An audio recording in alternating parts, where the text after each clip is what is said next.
We welcome you back to the beginning of the nighttime hours here at Circuit de la Sarthe for the 24 Hours of Le Mans, and our stomachs are literally in our mouths. Along with the Audi crew, there are some very, very frightening scenes here, and it involves Audi again. Alan McNish walked away from his crash earlier. I'm not quite sure if we can report on the same thing here involving car number 1 and the 27-year-old German Mike Rockenfeller. It has been an horrendous crash out on track just as we went to that last commercial break. And this is all we have to show you. We once again are taking world feed, so we cannot control. And again, it was contact with a GT car. Yeah. Thomas Leutsch in the middle there with the goggles on his head. Ralph Juttner, the technical director. Everybody is in disbelief. Trying to determine which area of the racetrack is Lee. It's either the run down to Indianapolis or out of Arnage on the way to the Porsche curves. Both areas of the racetrack have a similar kink in them. And Rocky, at that point, that was not a risky move. I mean, you assume that the GT car is going to stay on the outside there. They don't need to apex on those curves at that point. And from the limited onboard shots and vision that we had, the car was aggressively spun, and Rocky went in backwards into that guardrail, the Armco, that from shots that we were looking at during that commercial break has been moved well and truly back from its original position.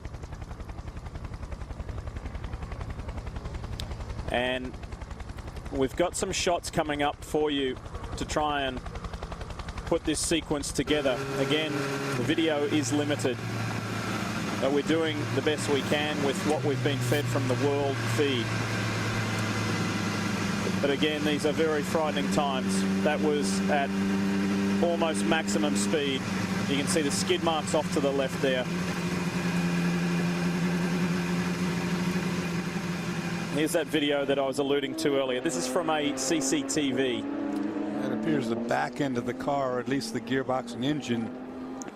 Look to the left of the screen there. That's what I was talking about earlier. Tire marks down below. See the skid marks there leading as he got clipped by that GT car as he was passing it on the right side. That's just the engine and gearbox, I think. And I'm not sure if the main monocoque is on the other side of the Armco or not. These are just horrific pictures. Just makes you sick. It just makes you. Romain Dumas there with the jacket on. This is the defending race winners, this trio of Dumas, Bernard and Rockenfeller, and you can see their concern for their friend and co-worker. Again, the shot from Mike Rockenfeller, flashing his headlights, alerting this GT car that he is coming.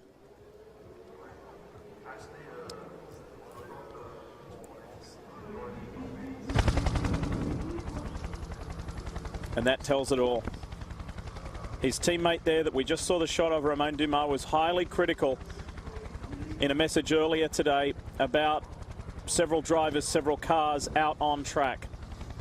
We're now hearing that the crash is on the run from the Mulsanne corner down towards Indianapolis. There's a little kink in the road.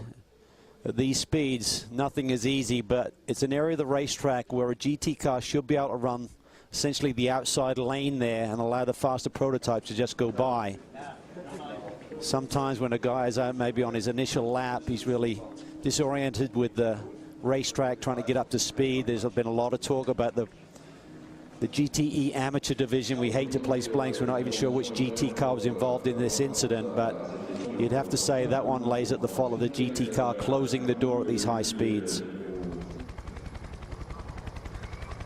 Just pray to God that Rocky's all right. It's a horrific crash. This is a driver who we have known for many years here in the US in both Grand Am and the American Le Mans Series. He, to this point, was having the year of his career. Within the last 12 months, a little bit more, he'd won the Rolex 24 at Daytona for Action Express Racing. He'd been promoted within Audi for the DTM. He got the most modern car. He has won a race in DTM this year. He comes to Le Mans as the defending Le Mans 24-hour winner.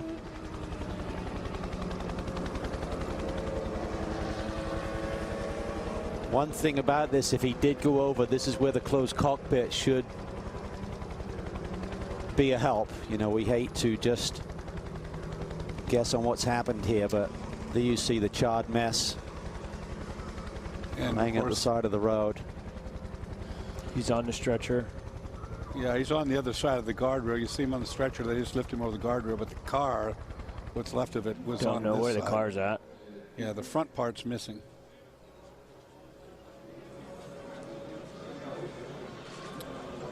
What a day this camp has had.